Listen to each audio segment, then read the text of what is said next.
Man मतलब है इसका सब्जेक्ट और वर्ब का, इन दोनों का खेला है, इसको कुछ छोड़ो नहीं, इसको कुछ नहीं है।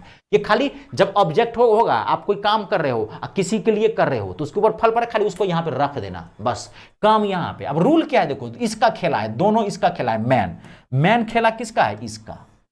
ये एक्स्ट्रा पार्ट होता है, इसको कोई छेड़ना भी नहीं है, ठीक है, ये पार्ट है इसका। देखिए सब्जेक्ट और वर्ब का रूल क्या है, अगर यहां लिख रहा हूं मैं, अगर सब्जेक्ट सिंगुलर होगा, अगर सब्जेक्ट, एक मिनट ये गलत में लिख दिया, अगर सब्जेक्ट सिंगुलर, अगर सब्जेक्ट सिंगुलर होगा तो वर्ब भी सिंगुलर होगा।